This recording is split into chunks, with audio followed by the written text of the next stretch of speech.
Kali ini kami akan mencoba menjawab beberapa hal terkait dengan kegiatan IP 400 yang muncul beberapa pertanyaan dari para petani.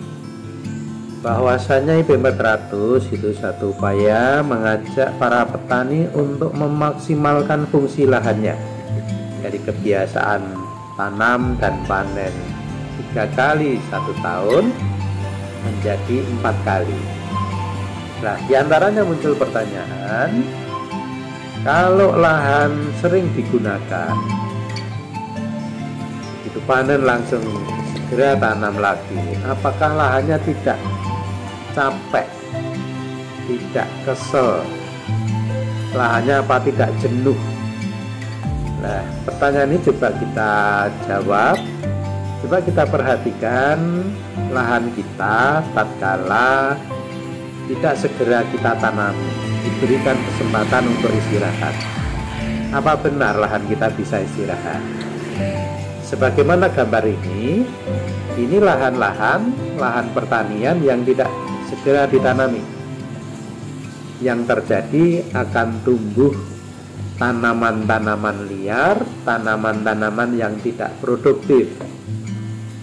Begitu panen tidak ditanami, yang terjadi dongkel atau singgang ini tetap tumbuh. Artinya tetap memakan sisa-sisa pupuk yang ada di lahan, tetap menghabiskan unsur hara yang ada di dalam tanah.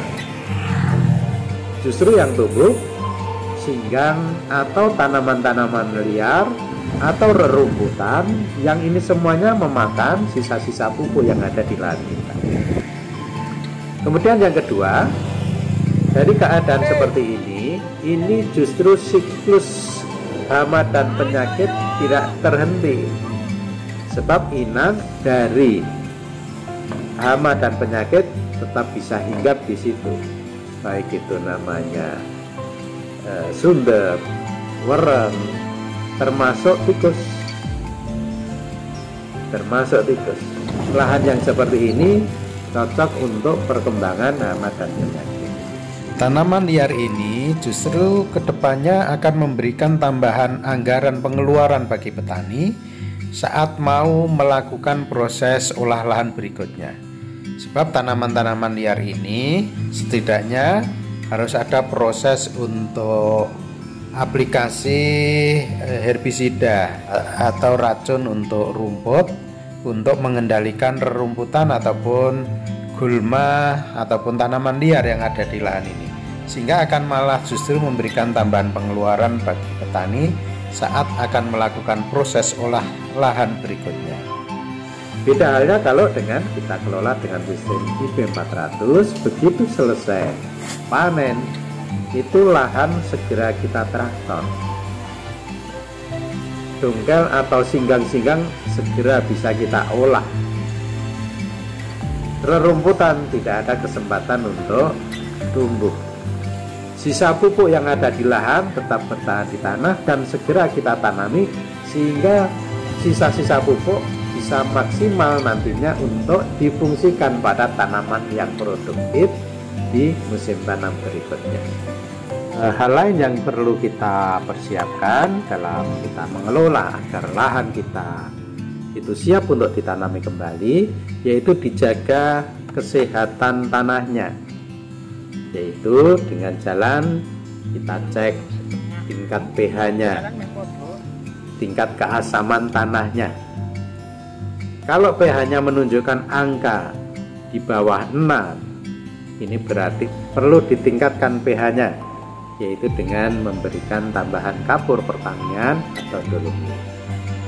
Di samping itu, perlu ditambahkan pupuk-pupuk organik dan penambahan mikroba yang ada di lahan kita, yang tugasnya untuk membantu menyuburkan lahan kita.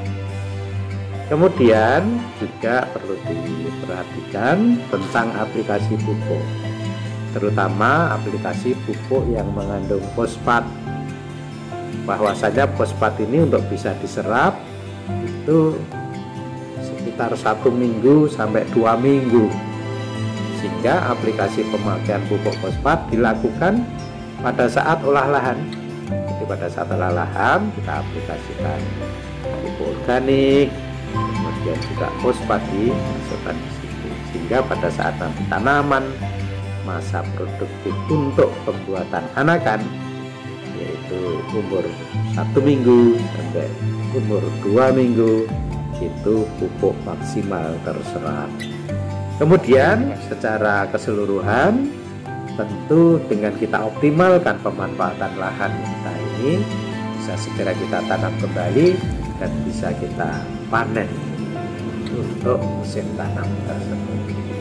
Ini yang bisa kami sampaikan, mudah-mudahan bermanfaat. Assalamualaikum warahmatullahi wabarakatuh.